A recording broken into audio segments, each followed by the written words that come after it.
Yes, so explainability is one big problem with AI, also characterized by this famous black box problem. So AI, sometimes self-learning AI using machine learning, takes decisions which later on we don't fully understand. Nobody really fully understands which out of those 1 million different parameters was the decisive element that triggered your decision to, I don't know, grant a driving license or refuse it, for example, right?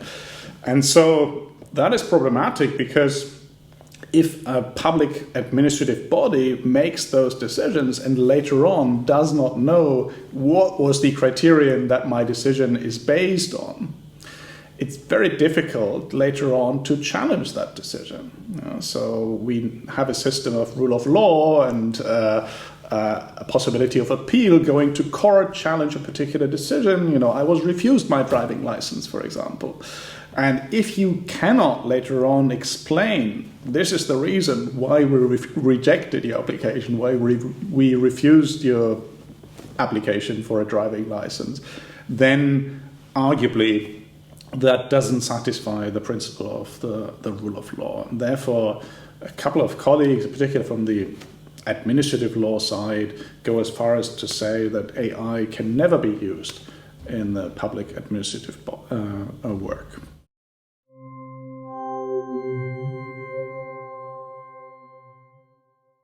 It's important to know the input and the output, but it's also important, I would argue, to know how the decision was reached. And the reason is precisely the possibility of judicial protection later on. If you know what's the input, what's the outcome, that is nice to know and helpful for you to figure out what was going on in the decision making. But it's important to understand the procedure as well. And this is still the main argument that speaks against an overly strong use of AI in the court context.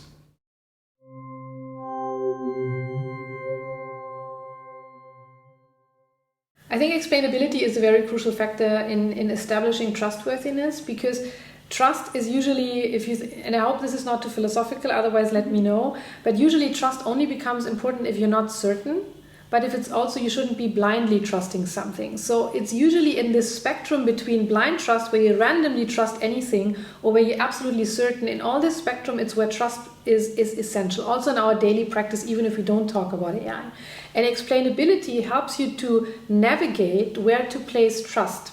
So if you want trustworthiness, to place your trust wisely, you should also know and be able to understand something of the system. Because if it's not explainable, you can't even test whether it's biased or any of these systems. So you have to have a certain degree of explainability to increase trustworthiness.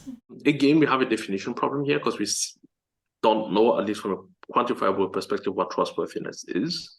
But what we know is that if one asks humans tend to trust systems more, which provide explanations, or at least systems which claim to provide explanations.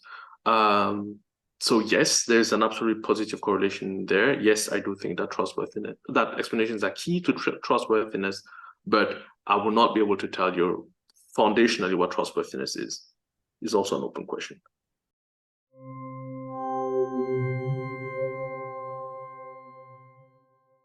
An ever-growing population of humans is confronted with the results of machine learning models. So if you consider banking, for example, and the fact that decisions on whether somebody gets a loan or not are now often taken, at least with the help of machine learning models, or if you consider things like ChatGPT, which is obviously well known now amongst the audience, those are all the outcomes of machine learning techniques. And what we really want to have is models that are such that they are not biased in the way they generate results.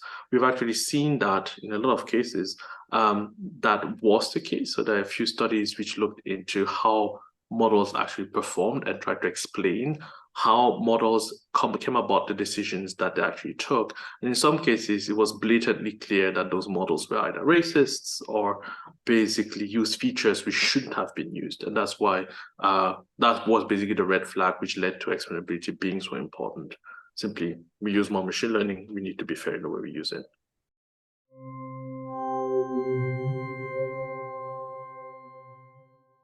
There's explainability from a very technical perspective, and there's explainability more defined by psychologists, and those are actually very different things.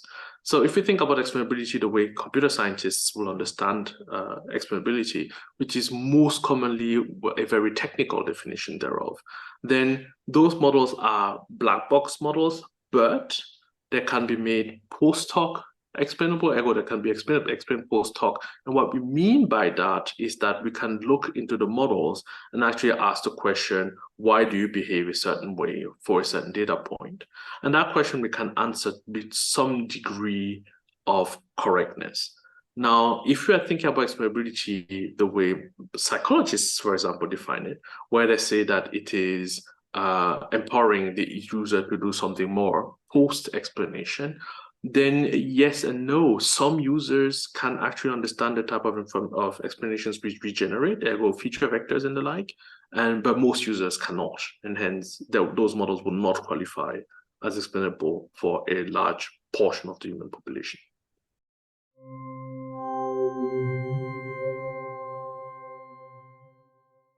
So if we were to consider the subpopulation which actually understands features and the like, then I would suggest that we currently have models which are actually sufficient. Now, when it comes to the subpopulation which is not familiar with deep learning, the question is, what is sufficiently explained? Consider a car, for example, and consider driving a car. Is it sufficient? So is the user manual of the car sufficient? Yes and no. It's good enough to drive the car and to basically perform what you need to do with the car, but do you actually really know how your brakes work? Do you need to know how your brakes work? That basically takes us in an area where sufficiency is very hard to define, and I hence do not think that that question can be answered without any further specification of basically the end user. But what I do think is important is that we provide models which are such that end users have enough information to actually take informed decisions. And from my perspective, that's not necessarily what the current explanation models do, but they're also not designed for that purpose. There are new families of models coming up, such as justification-based models or counterfactuals, which really aim to address exactly that question. What if? So what would have happened if my features look differently? Or can you give me a justification for why exactly these features were used for classification? And I think we are definitely moving in the direction where we'll soon have interactive explanation methods, which will be able to adapt to the end user. And then I would suggest that we'll have sufficient explanation models. They, however, also raise different ethical questions, such as, if you think about simplification, for example, if you think about the model of atoms that you were taught at school, actually is a simplification, technically is a lie. Atoms don't really work like that. But it's a simplification which is good enough for people to actually work with the corresponding model. How far can we push that? So can a model lie? Should a model lie to actually empower people to actually get stuff done? Those are open questions to which we don't have answers yet.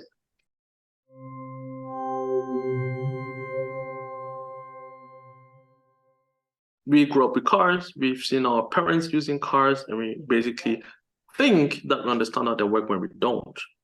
So it's basically a pure problem of accommodation. If you look at the first reports on cars, it was, for example, believed that humans would die if a car is too fast. So they were like, oh, don't you dare touch that thing. And before that, the Benz and Autos of this world, why would we move from horses to things with an engine?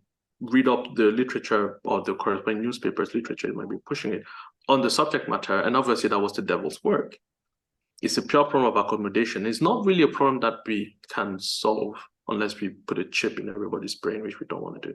Maybe it's just a path dependency. So we are used to the fact that humans take decisions. We are used to the fact that there is a human judge who takes decisions in front of us.